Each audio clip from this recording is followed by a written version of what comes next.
Well, it's a great honor to be here with you today among independent cattle producers and in western South Dakota. So it's kind of a pleasure to look out across the crowd and see so many cowboy hats.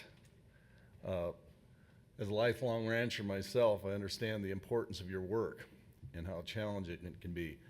And it was an honor for me to speak today after the Maud family because of my background as a rancher and how appalling it was the way they were treated. It was, I think, right at a year and a half ago when I first heard about what they were going through. And as Lieutenant Governor, I knew Christy would be very concerned about that herself. At that time, it really hadn't hit the radar east of the river, so I brought it to Christy's attention. And I wanted to talk a little bit about that because it's pretty incredible what a different administration can make.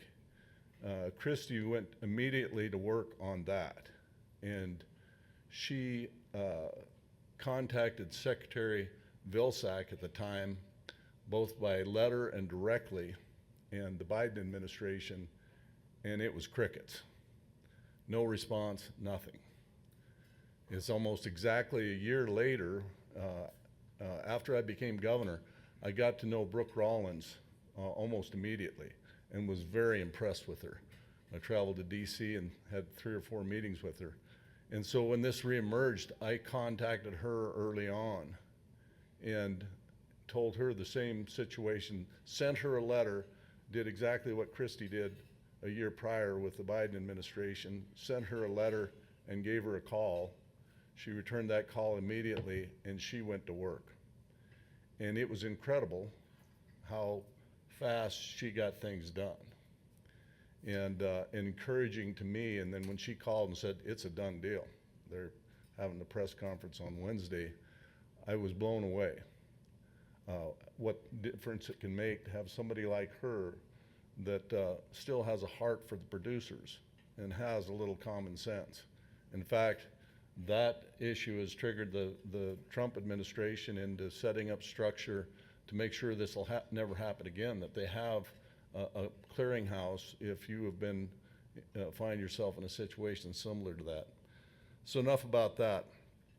I know this group is passionate about landowner rights, and so am I. And I have fought for private property rights for over 20 years at the Capitol. In 2006, I was a prime sponsor on a bill that represented eminent domain reform. That was in the heels of the Kelo versus New London decision from the Supreme Court back in 2006.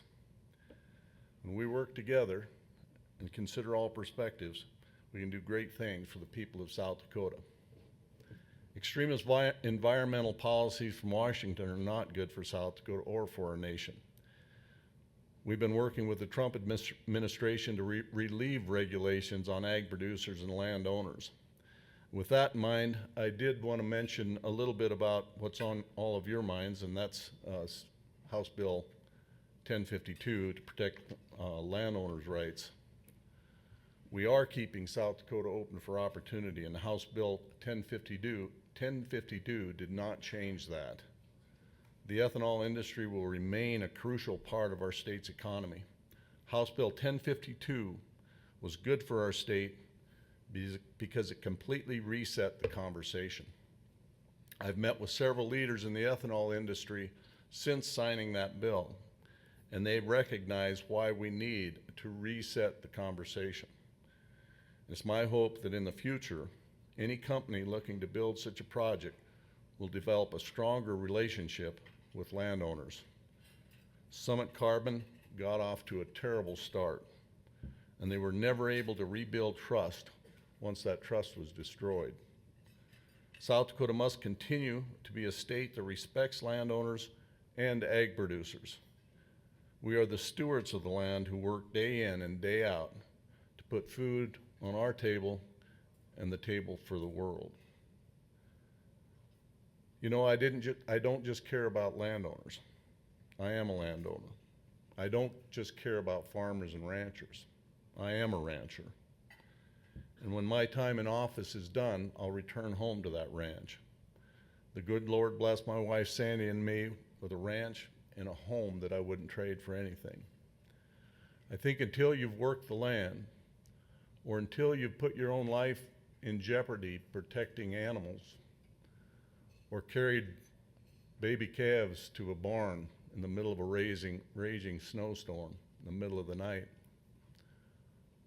or helped a neighbor that found themselves in need, or have been humbled when you found yourself in need of help yourself, I don't think you can fully understand what it means to be a steward of the land.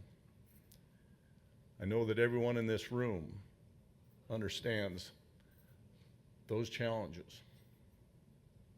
And so thank you for doing what you do. And once again, thank you for the opportunity to join you today. May God bless you, and may God continue to bless the great state of South Dakota. Thank you.